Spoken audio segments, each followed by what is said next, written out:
बिस्मिल्लाहिर्रहमानिर्रहीम। अस्सलाम वालेकुम नाज़रीन, आप यूट्यूब चैनल देख रहे हैं। मैं इमरान खान हूँ। अडयाला जेल के बाहर आज फिर धरना होगा क्योंकि आज अदालती अहकामात के बावजूद मुलाकात ना करवाने का दिन है। यानी अब तो ये हम सबको पता है कि पाकिस्तान की मिलिट्री इस्टेब्लिशमेंट ख़ास तौर पे आसिम मुनीर के अहकामात की रोशनी में मुलाकात नहीं करवाई जाएगी। यानी जब आदमी मुश्किल में होता है या प्रॉब्लम में होता है तो वो कितना फ्लेक्सिबल हो जाता है, लेकिन जैसे ही उसे ताकत मिलती है और जैसे ही उसके बाद इख्तियार आता है तो एकदम वो शख्स जो है, नॉर्मली लोगों का ये रवैया होता है कि वो शख्स साथ ही फिरौन बन जाता है, साथ ही वो शख्स जो है वो जालिम बन जाता है। यानी मैंने ये एक दफ़ा नहीं कई दफ़ा देखा है। जैसे ही कोई डिक्टेटर प्रॉब्लम में आता है ना तो उसको जमहूरियत याद आ जाती है, वो अच्छी अच्छी बातें करता है, वो मुज़ाकरात की बातें करता है, वो हुब्बुल वतनी की बातें करता है। लेकिन जैसे ही उसे ताकत मिल जाती है और उसका अच्छा वक्त शुरू होता है या उसे ऐसा लगता है कि अब उसके लिए आसानियां हैं तो वो फिरौन बन जाता है। हमेशा डिक्टेटर यही करता है। फिर ना सिर्फ वो खुद धमकियां लगाता है, वो अपने टाउटों से भी धमकियां लगवाता है। अभी हाल ही में टाउटों ने धमकियां लगाने का नया सिलसिला शुरू किया है। कोई कुछ कह रहा है, कोई कुछ कह रहा है, ये हो जाएगा, वो हो जाएगा, ऐसे कर देंगे, वैसे कर देंगे जी। पहले तो हार्ड स्टेट थी, अब शदीद हार्ड स्टेट हो जाएगी। क्यों हो जाएगी भाई? हार्ड स्टेट करके आपने कौम का क्या बिगाड़ लिया है? या आपने कौन से झंडे गाड़ लिए हार्ड स्टेट करके, जो अब आप शदीद हार्ड स्टेट करके आप झंडे गाड़ लेंगे? यानी हार्ड स्टेट ने जो किया वो हमने देखा, हमें याद रहेगा सारी ज़िंदगी। ख़वातीन को सड़कों के ऊपर घसीटा गया, बुजुर्ग ख़वातीन के ऊपर तशद्दुद किया गया, बेशुमार घरों की चादर और चार दीवारी का तकद्दुस पामाल किया गया, ख़वातीन और बच्चों को अगवा किया गया सिर्फ आइनी तरामीम के लिए। जबरी गुमशुदगियाँ पाकिस्तान में बढ़ा दी गई, बेशुमार की गई। पार्लियामान पर हमला किया गया, अदलिया और मीडिया को यरगमाल बना लिया गया। और आज एक टिक्कर भी मीडिया अपनी मर्जी से अपने टीवी चैनल पे नहीं चला सकता, अखबारात अपनी मर्जी से खबर नहीं लिख सकते। बार बार इंसानों का कत्लेआम किया गया। साबिक वजीर आजम को और उनकी अहलिया को कैद तन्हाई में डाल दिया गया। सैकड़ों मुकदमात उन पर बना दिए गए। बहुत सारे शहरियों को गिरफ्तार करने के बाद नंगा किया गया और नंगा करके उन पर तशद्दुद किया गया। लोगों को करंट लगाए गए। जजेस बेचारे इस मुल्क में इंसाफ मांगते फिर रहे हैं। और कितना हार्ड करना है आपने स्टेट को? यानी इसके बाद तो आप चक मारें लोगों को, बस पकड़ के जो जहां से जा रहा हो उसको चक मार लें कि जनाब स्टेट बहुत हार्ड हो चुकी है, अब ये स्टेट सारों को जनाब चक मारेंगे। चक मारो फिर लोगों को, या अपना मुंह जो है उससे ईंट तोड़ के दिखाओ। और कितनी स्टेट को हार्ड करना है आपने? क्या लोगों को जिंदा दरगोर करना है? वो भी करके देख लें। पाकिस्तानी अब डरेंगे नहीं, ना पाकिस्तानी डरने वाले हैं। ये आज इमरान खान साहब की बहनें दोबारा जाएंगी अडयाला जेल के बाहर क्योंकि आज मुलाकात ना करवाने का दिन है। नॉर्मली ये मुलाकात का दिन होता है अदालती अहकामात के बावजूद, और जजों को भी ना, उन्हें जजों को शर्म आ रही है, ना जजों को गैरत आ रही है, ना जजों को गुस्सा आ रहा है, ना जजों को आइन और कानून याद आ रहा है। और तीन तीन जज जो है फैसला दे रहे हैं, लिख कर दे रहे हैं कि जाओ जाके मुलाकात करो। वो जेलर वो मुलाकात ही नहीं करवाता। वैसे जेलर की तो कोई औकात नहीं है, ये तो वैसे ही इंजीनियर साहब ने जेलर की गेम उठा दी है। औकात तो उस फौजी की है जिसको ऊपर से अहकामात मिलते हैं और वो नहीं मिलने देता। फौजी कर्नल इमरान खान साहब बताते हैं ना कि वो मुलाकात नहीं करने दे रहा। तो अडयाला जेल के बाहर आज फिर धरना होगा। और ये सिर्फ वहाँ पे नहीं होगा। हलीमा खान ने 10,000 लोगों को बुलवाया। उन्होंने कहा जी 10,000 लोग हमारे साथ आए, उन्होंने आवाज़ दी है। ये उस इमरान खान की बहनों ने आवाज़ दी है जो इस कौम के लिए जेल काट रहा है। और ये सारे जानते हैं कि वो कौम के लिए जेल काट रहा है। इमरान खान के लिए कौन सा मुश्किल था? वो दुनिया के जिस मुल्क में चाहता, जैसी चाहता जिंदगी गुजारता, उसकी एक झलक के लिए पाकिस्तानी तरसते रहते। पूरी दुनिया में उसका बहुत बड़ा फैन क्लब है। वो सिर्फ क्रिकेट में कमेंट्रीज करता तो दुनिया की सबसे बड़ी सेलिब्रिटी बन के रहता, लेकिन उसने मुश्किल रास्ता चुना।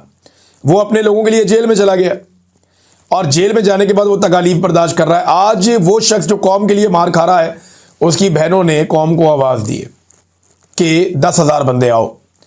ये तो उन्होंने मिसाल के तौर पे कहा, लेकिन उन्होंने कहा बड़ी तादाद में बंदे आओ। अब देखना ये है कि आज के दिन में इतनी बड़ी तादाद में बंदे वो पहुंचते हैं, नहीं पहुंचते, क्या होता है। लेकिन अहकामात तो जारी किए गए हैं पार्टी की जानिब से भी कि लब्बैक कहा जाए। अब सिर्फ पाकिस्तान में नहीं, दुनिया भर के अंदर ये एहतजाज हो रहे हैं। बरतानिया में एक मरतबा फिर यहाँ पे बर्फबारी हो रही है। पिछले 2 दिन से मैं ये विटनेस कर रहा हूँ कि रोज़ाना बर्फबारी होती है बरतानिया के मुख्तलिफ शहरों में। वहाँ पे लंदन में चाहिए, मैनचेस्टर में, बर्मिंघम में, हर तरफ बर्फबारी का मौसम है, ब्रेडफोर्ड में। तो ये एक मरतबा फिर जो बरतानिया में पाकिस्तानी शहरी हैं वो कॉन्सुलेट्स के बाहर और जो एम्बेसी है उसके बाहर धरना देकर बैठेंगे और इमरान खान साहब की बहनों के साथ इमरान खान के साथ इजहार यकजहती करेंगे। उसके अलावा ये एक प्रोग्राम डरबन में भी हुआ साउथ अफ्रीका में, उसमें ओवरसीज पाकिस्तानियों ने बड़ी तादाद में शिरकत की और वो भी अब स्ट्रीट मूवमेंट चला रहे हैं कि ओवरसीज पाकिस्तानी भी स्ट्रीट मूवमेंट के अंदर हिस्सा लेंगे।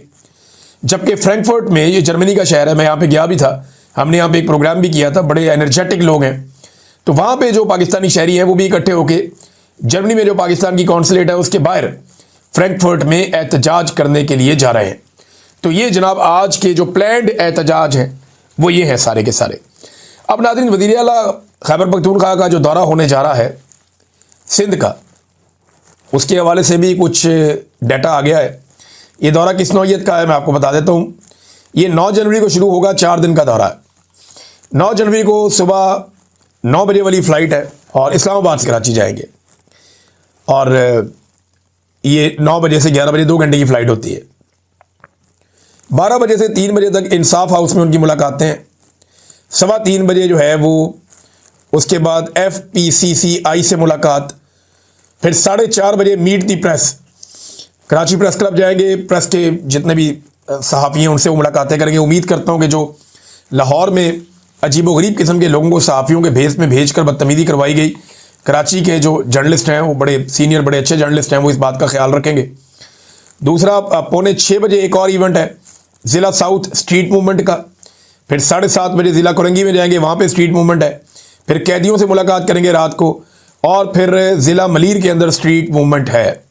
अगले दिन ये काफ़िला हैदराबाद की तरफ जाएगा और कराची से हैदराबाद तक के लिए एक रैली निकलेगी सुबह 9:30 बजे और इसमें मुख्तलिफ लोग इस्तकबाल करेंगे। फिर कोटरी के अंदर एक स्ट्रीट मूवमेंट है, हैदराबाद हाई कोर्ट बार से खिताब है, हैदराबाद प्रेस क्लब के अंदर जाके सहाफ़ियों से खिताब है, फिर स्टेक होल्डर्स राउंड टेबल है, फिर पार्टी इजलास है इंसाफ हाउस हैदराबाद के अंदर, फिर ISF कन्वेंशन है, फिर हैदराबाद में स्ट्रीट मूवमेंट है, फिर सिंध काबीना का इजलास है और इसके बाद जनाब रात को कराची वापसी है। फिर एतवार को कराची में 11 जनवरी को जो प्रोग्राम है सुबह 11 बजे डिस्ट्रिक्ट सेंट्रल की इनकी एक नशिस्त है तमाम अहदेदारों के साथ। फिर ज़िला कैमाड़ी में स्ट्रीट मूवमेंट, ज़िला वेस्ट में स्ट्रीट मूवमेंट, मज़ार कायद पे हाज़िरी और वहाँ पे आवाम से खिताब है। यहाँ पे उम्मीद की जा रही है बड़ी तादाद में लोग आएंगे। 4:30 बजे का वक्त रखा गया है शाम का। 6:30 बजे जो है वो इजलास है दोबारा से और फिर यूथ विंग स्ट्रीट मोबिलाइजेशन है। फिर ज़िला ईस्ट मीडिया इंट्रैक्शन है, एक और भी मीडिया के साथ इंट्रैक्शन है इनकी। तो ये जनाब एक और दिन है और फिर जो आखिरी दिन है 12 जनवरी का Sindh high court bar association से खिताब करेंगे और उसके बाद वापस आएंगे। ये बड़ा तगड़ा प्रोग्राम है। इतनी सियासत तो जरदारी ने और बिलावल ने, ये दोनों बाप बेटे ने पिछले कई सालों में नहीं की जितनी सियासत एक दिन के अंदर सिंध में ये सुहेल अफरीदी करने जा रहे हैं। देखिए, जब लोग आपके साथ होते हैं फिर आपके पास बड़ा मार्जिन होता है, फिर आप खुल के पॉलिटिक्स करते हैं। लोग आपके साथ ना हो फिर आपने क्या पॉलिटिक्स करनी है, फिर आपने पॉलिश करनी है। पॉलिटिक्स तो बस बराए नाम ही होती है। नादरीन, ये एक और खबर है और पाकिस्तान तहरीक इंसाफ के लोग इस पर एहतजाज कर रहे हैं। लोग ये कह रहे हैं कि जो सेनेटर फौजिया अरशद साहिबा है उनका नाम पॉलिटिकल कमेटी में डाल दिया गया। वो कहते हैं ये खातून पाकिस्तान तहरीक इंसाफ को छोड़ गई थी और ये खातून जो हैं वो PTI को बहुत बुरा भला भी कहा 9 मई के हवाले से इन्होंने। तो अब ये खातून का नाम क्यों डाल दिया गया पॉलिटिकल कमेटी में और ये फैसले क्यों करेंगी ये जो बल्दियाती इलेक्शन होने जा रहा है इसके हवाले से। अच्छा, अभी कंफर्मेशन तो मेरे पास नहीं है, लेकिन मैंने ये बहुत सारी जगहों पे पढ़ा, सोशल मीडिया पे लोग एहतजाज कर रहे हैं। अब देखिए ना, ये मैं ये नहीं कह रहा कि इनको लगाएं या ना लगाएं, वो पार्टी का अपना इनका फैसला, लगाना लगाएं, नहीं लगाना ना लगाएं। लेकिन मैं एक चीज़ पे गौर करता हूँ कि अगर जरदारी या नवाज शरीफ कोई फैसला करें ना किसी बंदे या बंदी के बारे में, अपनी पार्टी का ओहदा, हुकूमत का ओहदा, कुछ भी, तो कोई तनकीद नहीं होती, उन पर पूछता ही कोई नहीं है। क्योंकि उन्होंने अपनी पॉलिटिकल पार्टीज़ में ना तो शऊर दिया और ना ही आज़ादी दी, ना सियासी शऊर ना सियासी आज़ादी, जो दिल करता है करो। PTI में कम से कम ये है कि लोग सवाल पूछते हैं, इसको क्यों लगाया, उसको क्यों लगाया।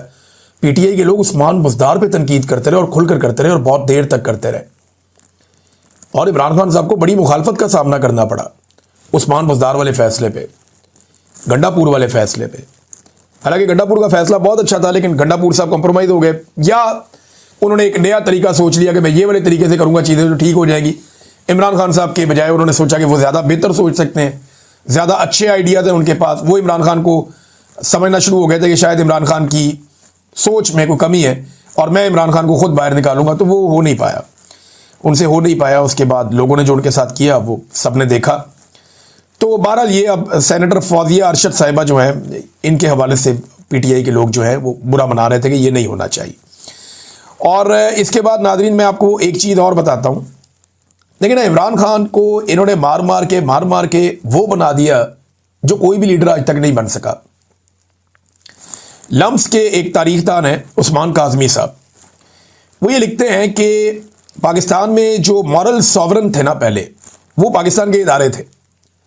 यानी ये इदारों फैसला करते थे कौन मुहिब्बे वतन है, कौन गद्दार है, कौन क्या। यानी वो इदारों का एक क्राइटेरिया था कि जनाब इनका क्राइटेरिया सेट। अब वो नहीं है, अब इमरान खान है मॉरल सॉवरन पाकिस्तान का। अब इमरान खान है। नेशनलिज्म पहले इदारों के साथ जोड़ी जाती थी कि अगर आप कौम परस्त हैं, मुहिब्बे वतन है, तो आप इदारों के साथ हैं तो फिर आप हैं, वरना नहीं है। अब ऐसा नहीं है, अब इमरान खान के साथ जुड़ती है। अब बंदूक भी है इदारों के पास, ताकत भी है, बजट भी है, तादाद भी है, इख्तियार भी है, हुकूमत भी है, लेकिन फिर भी वो नेशनलिज्म उनके साथ नहीं जुड़ती, वो इमरान खान के साथ जुड़ती है। और ये रियलिटी है, अब इसको माने या ना माने, आज के दिन की रियलिटी यही है। कल क्या होगा आप नहीं जानते, लेकिन आज के दिन तक यही एक रियलिटी है। इमरान खान साहब ने महमूद अचकज़ई साहब को अगस्त में नॉमिनेट किया था, नामजद किया था अपोजिशन लीडर के तौर पे, और अयाज सादिक साहब बहुत बुरी तरह फंसे हुए क्योंकि एस्टेब्लिशमेंट एनओसी नहीं दे रही। ये हुकूमत एक भी बंदे की तैनाती नहीं कर सकती जब तक कि आसिम मुनीर साहब या उनके जर्नैल या उनकी जो टीम है वो एनओसी ना दे, तब तक कोई भी अहम बंदा अपॉइंट नहीं हो सकता। ये हुकूमत इतनी मजबूर है। अब अयाज सादिक साहब लगाना भी चाहें तो वो लगा नहीं सकते। ये एक ऐसी एग्जाम्पल बन रही है कि कल को इन लोगों ने अपोजिशन में आना है, और अगर इमरान खान इनका अपोजिशन लीडर ही ना लगाए तो फिर ये कहां जाएंगे। तो ये ऐसी मिसालें खुद कायम कर रहे हैं जो आइंदा इनके लिए मुश्किलात पैदा करेंगी, और आइंदा अगर इनके साथ ऐसा कुछ होगा तो इनके पास फिर कोई जवाब या कोई सवाल नहीं होगा जो ये कर सके। जैसा कि आज सोहराब बरकत के साथ हो रहा है, पूरे मीडिया को आवाज उठानी चाहिए, वरना बारी बारी सबकी बारी, कल आप उठाए जाएंगे। जब आप उठाए जाएंगे तो फिर आप किस मुंह से कहेंगे कि मेरे लिए आवाज उठाओ, अगर आज आप सोहराब बरकत के लिए आवाज नहीं उठा रहे। तो हमने आवाज उठाई थी हमेशा, चाहे जुल्म हुआ मुतीउल्लाह जान के साथ, चाहे अफसार आलम के साथ, चाहे हामिद मीर के साथ, चाहे जुल्म हुआ असतूर साहब के, हमने सबके लिए आवाज उठाई थी और जोर लगाया था, इख्तलाफात के बावजूद लगाया था। लेकिन आज सोहराब बरकत को ऐसा लगता है कि वो अकेलेपन का शिकार करते जा रहे हैं। पूरा पाकिस्तान उसके लिए आवाज उठा रहा है, लेकिन मीडिया को जो करना चाहिए, मीडिया ने उस तरह आवाज नहीं उठाई। 40 दिन हो गए हैं उनकी कैद को, बार बार उनकी समात आती है, कभी वो कहते हैं रिकॉर्ड नहीं है, कभी जज कहते हैं मैं नहीं सुन सकता, अब जज कहते हैं छुट्टियों के बाद सुनेंगे, फिर एक हफ्ते की डेट दे दिए। भाई एक जर्नलिस्ट आपने पकड़ा है, वो एक बैनुल अक़वामी कॉन्फ्रेंस में जा रहा था, ये क्या तरीका है, ये कौन सी इंसानियत है। बहरहाल ये जुल्म की इंतहा है, और ये एक के बाद एक इंतहा क्रॉस करते चले जा रहे हैं। नाज़रीन, पंजाब में ना मौलवियों का इम्तिहान शुरू हो गया। ये बड़ा इंटरेस्टिंग इम्तिहान है। पंजाब हुकूमत ने रियासत मुखालिफ बयान देने वाले उलमा के खिलाफ कार्रवाई का फैसला किया है। एजाजिया बंद कर देंगे, जो पैसे वैसे जो वजीफा उनको मिलता है वो बंद हो जाएगा। अब मौलवियों का इम्तिहान है। देखिए, एक तो रियासत के बारे में समझ लें कि आइन का आर्टिकल 8 निकाल के आप पढ़ लें, आपको पता चल जाएगा रियासत क्या होती है। कोई इदारा या कोई शख्स रियासत नहीं होता। तो अगर मौलवी तनकीद करना चाहे वज़ीर आज़म पे या आर्मी चीफ के या उसके किसी एक्ट के ऊपर, तो ये रियासत के ऊपर तनकीद नहीं है, ना किसी इदारे के ऊपर तनकीद है। तो अब देखना यह है कि मौलवी रियासत के वफादार हैं या फिर हुक्मरानों के वफादार हैं। वजीफा खोर मौलवी ये लोग हैं। देखें ना, इनको समझना पड़ेगा कि जालिम हुक्मरान के सामने कलमा हक कहना, ये मौलवियों ने हमें ज़्यादा बताया ना, ये इस्लाम तो हमें मौलवियों ने पढ़ाया, और ये हदीस है जालिम हुक्मरान के सामने कलमा हक कहना, ये बड़ा अफजल जहाद है। तो मौलवी अब ये जहाद करते हैं या नहीं करते। देखें, ये जो वजीफे का पैसा है ना, ये कोई हुकूमत अपनी जेब से नहीं दे रही, ये कोई शरीफ खानदान, जरदारी खानदान या आसिम मुनीर साहब अपनी जेब से नहीं दे रहे। ये सरकार का पैसा है, ये आपका अपना पैसा है, और अगर ये पैसा आपको ये दे रहे हैं तो आप ही का पैसा आपको वापस कर रहे हैं। और ये पैसा कोई ये खुशी से नहीं दे रहे, मजबूरी से दे रहे हैं। मुरीदके में जब इन्होंने कत्लेआम किया तो मामला दबाने के लिए ये कड़वा घूंट इन्होंने इनको पीना पड़ा, और इस पैसे की आदत डालकर ये मौलवियों को कंट्रोल करना चाहते हैं। तो मुरीदके में इन्होंने कत्लेआम कर दिया ना, इनको शक था कि बड़ा रोला पड़ जाएगा, इनको मौलवी काबू करो। कभी मस्जिदें बंद, मदरसे बंद कर रहे हैं, कभी इधर भाग रहे हैं, कभी उधर भाग रहे हैं, कभी उस मौलवी के पास भाग रहे हैं, कभी गिरफ्तारियां कर रहे हैं। फिर उन्होंने कहा जी हम मौलवियों को पैसे देंगे ताकि मौलवी हमारे गुन गाएं। अब वो कह रहे हैं जनाब जो मौलवी हमारे गुन नहीं गाएगा हम उसका वजीफा बंद कर देंगे। अब ये मौलवियों का इम्तिहान है उलमा इकराम का कि वो जालिम हुक्मरान के सामने कलमा हक बयान करते हैं या नहीं करते। नाज़रीन, इस्लामाबाद में आज तक कभी इतने दरख्त नहीं कटे जितने इस दौर में कट गए हैं। पूरी इस्लामाबाद की तारीख उठा ले, कभी इतने दरख्त नहीं कटे जितने इस दौर में इस्लामाबाद में दरख्त कट गए। इन्होंने इस्लामाबाद को गंजा करके रख दिया। रोजाना की बुनियाद पे कोई ना कोई सहाफ़ी, कोई ना कोई एक्टिविस्ट वो किसी और एक जगह से बता रहा होता है कि यहां पे भी दरख्त काट दिए, ये भी एरिया गंजा हो गया। हत्ता कि जो लोग इस हुकूमत की मदासराही करते हैं वो लोग भी वीडियो और तस्वीरें डाल डाल के बता रहे हैं कि जनाब ये दरख्त इन्होंने काट काट के इस्लामाबाद को गंजा कर दिया है। अच्छा, यही हुक्मरान जब लाहौर में थे ना, पंजाब में थे, इन्होंने पंजाब को भी गंजा कर दिया था। लाहौर के सारे दरख्त इन्होंने सिक्योरिटी और डेवलपमेंट के नाम के ऊपर काट दिए थे, बेशुमार इन्होंने कटाई की थी लाहौर में। अब इसी तरह ये इस्लामाबाद के अंदर धड़ाधड़ कटाइयां कर रहे हैं और इनकी अपनी तारीफें करने वाले, इनके अपने मदासरा जो इस्लामाबाद के रहने वाले हैं वो बुलबुला उठे, जो इन्होंने इस्लामाबाद की हालत कर दी है। नादरीन, ये एक और खबर है और ये ईरान के हवाले से। देखिए, ईरान के बारे में ना दो तरह की खबरें आपके पास आ रही हैं। एक जो ईरान के हमायती लोग हैं वो कह रहे हैं ईरान में कुछ भी नहीं हो रहा, कोई चक्कर ही कोई नहीं है, ईरान की हुकूमत बहुत मजबूत है, बहुत ताकतवर है, उनकी फौज बहुत ताकतवर है, कोई वहां पे रिजीम चेंज नहीं कर सकता। वो पूरा एक नैरेटिव उनके पास है। दूसरी तरफ एक अजीब पागलपन मैं देख रहा हूं, वो वेस्ट का जो मीडिया उसका है, वो ये साबित करने में तुले हुए जी ईरान तो आखिरी दमों पे है, वो तो आखिरी सांसें ले रहा है, वो तो बर्बादी होगी, बिल्कुल उनके पल्ले ही कुछ नहीं बचा। बल्कि खबरें ये भी चला दी गई कि खामनई जो है वो भाग के रूस चला जाएगा और उनका खामनई का भागने का पूरा रूट भी प्लान कर लिया गया कि किस तरीके से भाग के उन्होंने रूस पहुंचना है, जैसे बशार पहुंच गया था। तो देखें, ये दोनों तरफ की इंतहाएं हैं। ये बात एक हकीकत है कि ईरान की जो हुकूमत है वो कमज़ोर हुकूमत नहीं है, ये बात सबको समझनी पड़ेगी। दूसरी बात यह है कि ईरान के अंदर उतर के कोई कार्रवाई करना यह भी आसान नहीं है। लेकिन तीसरी एक हकीकत और भी है कि इस हुकूमत को पहली मरतबा अवामी रद्द-ए-अमल का इस तरीके से सामना करना पड़ रहा है जिस तरीके से पहले नहीं करना पड़ा। यह बेशक एक आगाज़ हो सकता है एहतजाज का या किसी तहरीक का एक आगाज़ हो सकता है, लेकिन ये ईरान का या वहाँ की जो सरकार है उसका अंजाम आप इसको नहीं कह सकते। लेकिन ख्वाहिशात है, आप जितनी मर्जी बढ़ा लें, अमेरिका इसको एक जो है वो उसके तौर पे ले रहा है। अमेरिका इसको ऐसे ले रहा है जैसे ये एक अपॉर्चुनिटी है। हाँ, अगर अमेरिका इस लड़ाई में कूद पड़ता है और कोई खौफनाक हमला कर देता है, ईरान के साथ कोई जंग में उतर जाता है, तो फिर सिचुएशन कुछ भी हो सकती है। फिर हम कुछ नहीं कह सकते क्योंकि उस पागलपन के माहौल में क्या होगा, कैसे होगा, कोई नहीं जानता। सद्दाम भी एक दौर में बहुत तगड़ा था इराक के अंदर, लेकिन फिर जो उसके साथ हुआ, यानी चंद महीनों की लड़ाई के बाद जो सूरत हाल बनी, वो आज भी हम सबको याद है। नादरीन, जो वेनेजुएला का सदर है मादुरो, उसका स्टेटमेंट अब सामने आया। नंबर एक तो ये है कि अक़वाम मुत्तहिदा ने कहा कि वेनेजुएला पर अमरीकी कार्रवाई बैनुल अक़वामी कवानीन की संगीन खिलाफ वर्जी है। चलो, कम से कम अक़वाम मुत्तहिदा ने इस पर बात की और उन्होंने कहा जी कि ये इजलास बुलाया गया अमरीका की फ़ौजी कार्रवाई के बारे में, सलामती कौंसिल का इजलास था। उन्होंने कहा जी कि ये अक़वाम मुत्तहिदा के चार्टर की पासदारी नहीं की गई। अच्छा, ये मुतालबा किसी ने, मुझे यहाँ पढ़ा नहीं मैंने कि अक़वाम मुत्तहिदा ने यह मुतालबा किया हो कि मादुरो को वापस उसके वतन में भेजा जाए, ऐसी कोई चीज़ नहीं है। हाँ, लेकिन उन्होंने कहा कि अमेरिका ने हमला करके अक़वाम मुत्तहिदा के बुनियादी उसूलों को नज़रअंदाज किया, जिनमें रियासत की खुद मुख्तारी, सियासी आज़ादी और सरहदी सालमियत शामिल है। अच्छा, इसमें ना कुछ और बातें भी उठाई जा रही हैं। एक बात यह बताई जा रही है कि डोनाल्ड ट्रंप को और ये वाशिंगटन है, इसको गुस्सा इस बात का था, व्हाइट हाउस को, कि मादुरो डांस करता था।